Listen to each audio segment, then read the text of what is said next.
అందరికీ నమస్కారం. Welcome back. నమస్కారం రాజేష్ గారు. నమస్కారం. సార్ 2019లో ఎలక్షన్స్ టైంలో అనుకుంటా వైసీపీకి బ్యాక్గ్రౌండ్గా అంటే బ్యాక్గ్రౌండ్లో సపోర్ట్ చేస్తూ ఐపాక్ దిగింది. అప్పుడు బాగా వచ్చిన ప్రచారం ఏంటంటే పేటిఎం బ్యాచ్. సో ₹5 బ్యాచ్ అనేసి.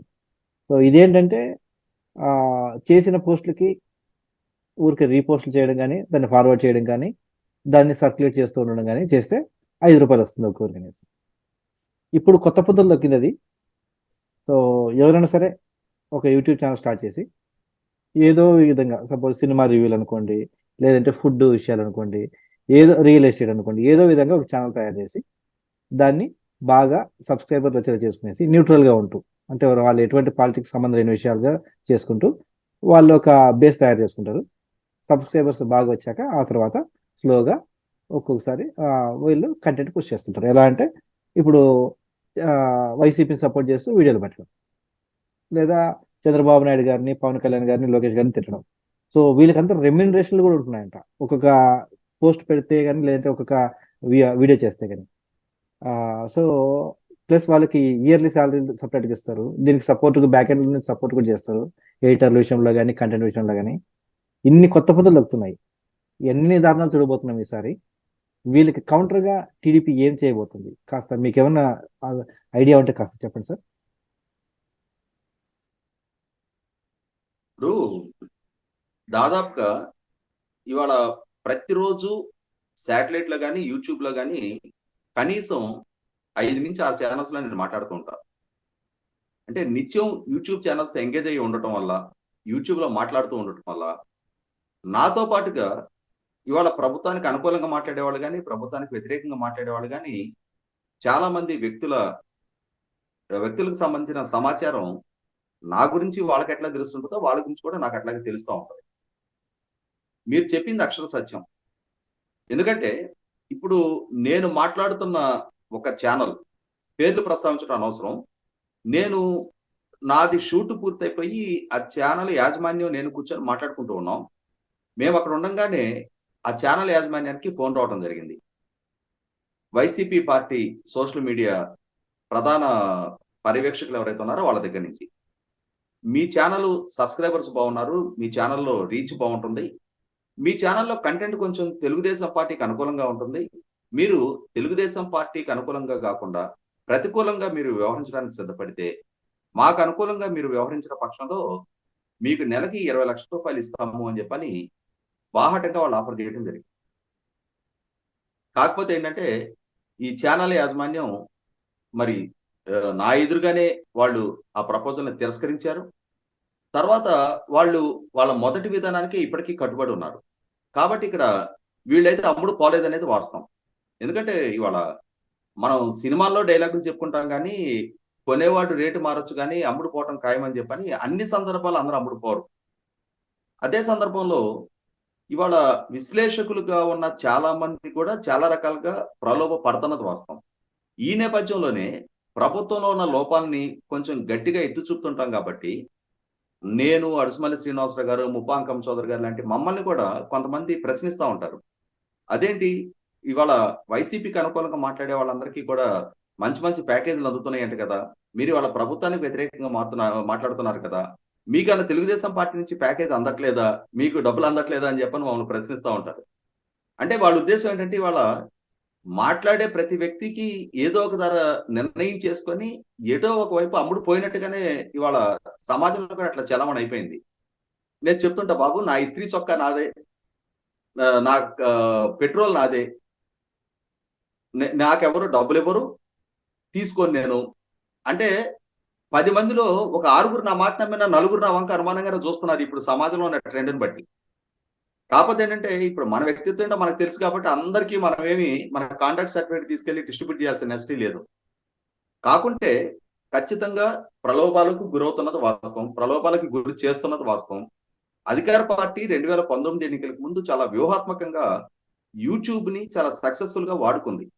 ఆ రోజు తెలుగుదేశం పార్టీ ప్రభుత్వానికి వ్యతిరేకంగా అసత్య కథనాలతోటి రకరకాల వ్యక్తుల చేత రకరకాల మాధ్యమాల ద్వారా వాళ్ళు ప్రచారం చాలా విస్తృతంగా చేయగలిగారు. అంటే ఆనాటి ప్రభుత్వంలో ప్రతి కథలకని అనుమానాస్పదంగా వక్ర భాష్యాలు చెప్తా ప్రతి దానికి కులాలు ఆపాదించి, అవినీతిని ఆపాదించి, జరగని స్కాములు జరిగినట్టుగా ఆపాదించి, వ్యక్తిత్వ హననానికి పాల్పడతా ఒక రకంగా తెలుగుదేశం పార్టీ అంటే ఒక దోపిడీదారుల ముఠ. వాళ్ళు ప్రకృతి వనరులను దోచుకోవడానికి అధికారంలోకి వచ్చారు. చంద్రబాబు నాయుడు గారు తన సొంత సామాజిక వర్గానికి విస్తృతంగా ప్రయోజనాలు కల్పించడానికే పార్టీ పెట్టారు. ఇవాళ పార్టీ ప్రభుత్వాన్ని నడుపుతున్నారు. ఆ ప్రభుత్వంలో చంద్రబాబు నాయుడు గారి సామాజిక వర్గీయులకి తప్పితే ఎవరికి సంక్షేమం అందలేదు, ఆ ప్రయోజనాలు దక్కలేదు అని చెప్పని 2019 ఎన్నికల ముందు చాలా విస్తృతంగా ప్రచారం చేశారు.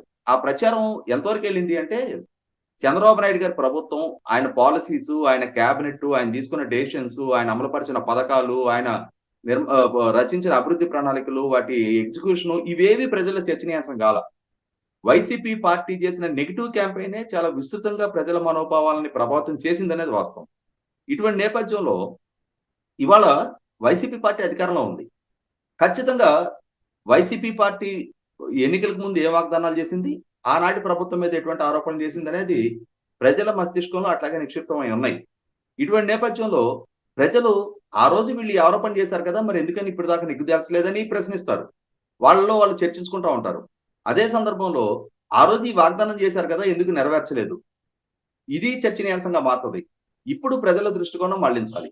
అంటే దీని ప్రాతిపదికగా కనుక ప్రజలు నిర్ణయం తీసుకున్నప్పుడు వైసీపీ పార్టీ ఆ రోజు చేసిన అసత్యపు ఆరోపణలు ప్రజల్లో చర్చనీయాంశంగా మారుతున్నాయి. ఆ రోజు చేసిన వాగ్దానాలు నెరవేర్చుకోలేని ఒక నిస్సహాయుడిగా, అసమర్థుడిగా జగన్మోహన్ రెడ్డి గారు ప్రజల ముందు నిలబడుతున్నారు. అంటే ఆయన అసమర్థత చర్చనీయాంశం కాకూడదు, ఆ రోజు ఆయన అసత్యపు ఆరోపణలు చేసిన ఆయన వ్యక్తిత్వం ప్రజల్లో చర్చనీయాంశం కాకూడదు. కాబట్టి ఇప్పుడు కొత్తగా మళ్ళీ జగన్మోహన్ రెడ్డి గారికి ఇంకొక రకమైన ఎలివేషన్ ఇవ్వాలి. ఆయన చాలా అద్భుతమైన పనితీరు కనపరిచిన పాలకుడిగా చిత్రీకరించాలి. ఆయన హయాంలో ప్రజామోదం చాలా అద్భుతంగా ఆయనకి దక్కుతున్నట్టుగా ఒక ఎలివేషన్ ఇవ్వాలి. అందుకోసం గతంలో ప్రచారం చేసిన ఫేసెస్ కాకుండా ఇప్పుడు కొత్త ఫేసులు కావాలి, కొత్త ప్లాట్ఫామ్స్ కావాలి. ఈ నేపథ్యంలో ఏంటంటే గతం నుంచి ఆయనకి ప్రచారం చేసిన వ్యక్తులకి ప్రత్యామ్నాయంగా రకరకాల కొత్త వ్యక్తులను ఎంపిక చేసుకుంటా ఉన్నారు. కొత్త యూట్యూబ్ ఛానల్స్ ని ఎంగేజ్ చేసుకుంటా ఉన్నారు. ఇన్స్టాగ్రామ్ లో కొత్త కొత్త పేజెస్ ని వాళ్ళు హైర్ చేసుకుంటా ఉన్నారు. అది బాహాటంగానే దాంట్లో ఎక్కడ వాళ్ళేం సస్పెషన్ లేవు. ఓపెన్ గానే వాళ్ళు ఆ ప్రయత్నాలు చేసుకుంటా ఉన్నారు. ఆ దిశగా అడుగులు పడతా ఉన్నాయి. విపరీతంగా ప్రలోభ పెడతా ఉన్నారు. ఆ ప్రలోభ పెట్టే ప్రాసెస్ లో ఎంతో కొంతకి టెంప్ట్ అయ్యే వాళ్ళు ఉన్నారు. అందరికందరూ మడిగట్టుకొని కూర్చోలేరు సమాజంలో. వాళ్ళ అవసరాల రీత్యా వాళ్ళకున్న అంటే ఇక కొంతమందికి వాళ్ళ తల తాకట్టు పెట్టుకోవటం అనేది సెల్ఫ్ ఎంప్లాయ్మెంట్. దాన్ని మనం ఇంకా ఎవరిని మనం తప్పట్టాల్సిన అవసరం కూడా లేదు ఇక్కడ. కాబట్టి ఖచ్చితంగా తల తాకట్టు పెట్టేవాళ్ళు ఉన్నారు. అమ్ముడు పోయేవాడు ఉన్నప్పుడే ఖరీదు చేసేవాడు కొనగలుగుతున్నాడు. 100కి 100 పాళ్ళు వైసీపీ పార్టీ ప్రలోభ పెడుతుందనేది వాస్తవం. మీరు తెలుగుదేశం పార్టీ ఏ విధంగా కౌంటర్ చేయగలుగుతుంది అంటున్నారు కదా. ఈ విషయంలో తెలుగుదేశం పార్టీ కొన్ని అడ్వాంటేజ్ ఏంటి అంటే 4 దశాబ్దాల తెలుగుదేశం పార్టీ చరిత్రలో తెలుగుదేశం పార్టీ ఐడియాలజీని క్యారీ చేయడానికి కిరాయి మనుషుల మీద ఆధారపడే పరిస్థితి ఇప్పటిదాకా తెలుగుదేశం పార్టీకి రాలేదు.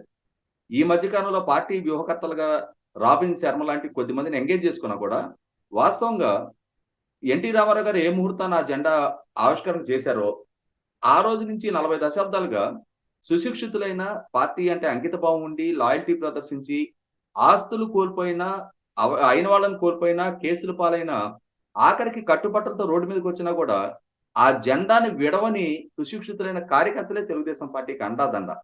కాబట్టి ఏంటంటే ఇప్పటికీ కూడా తెలుగుదేశం పార్టీ ప్రలోభ పెట్టి తమ ఐడియాలజీ క్యాంపెయిన్ చేసుకునే పరిస్థితుల్లో ఇప్పటికీ అది దిగజారాల్సిన అవసరం రాలా.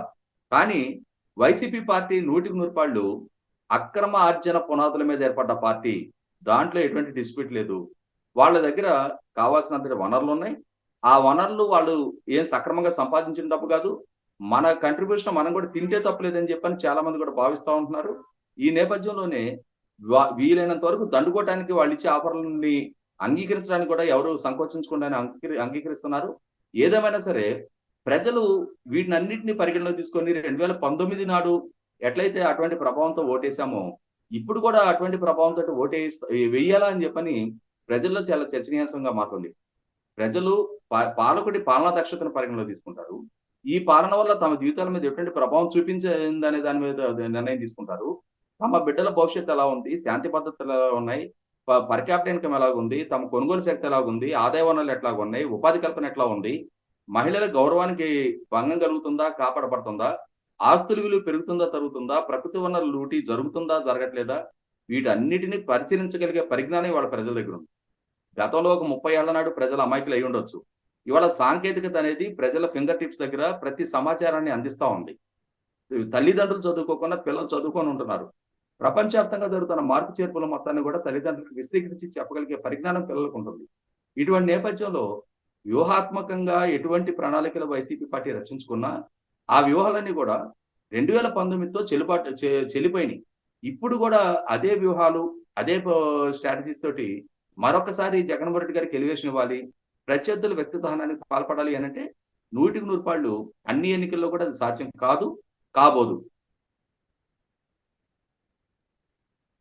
చూద్దాం సార్. అంటే మరి దీనికి రేట్లు చూస్తుంటే చాలా బాగా అట్రాక్టివ్ గా ఉన్నాయి చాలా మందికి.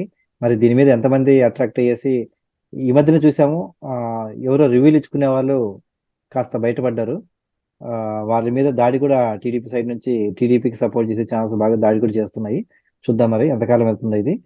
బట్ పోయినసారికి ఈసారి డిఫరెన్స్ ఏంటంటే, పోయినసారి అలా ట్వీట్లు చేస్తున్నా లేదంటే మెసేజ్ పాస్ చేస్తున్నా కౌంటర్ లేదు. ఈసారి కాస్త తెరపై శ్రేణులు కూడా కాస్త సిద్ధమయ్యాయి. చూద్దాం మరి ఈసారి ఎంత మాత్రం వారిని కాచుకొని చూస్తారు.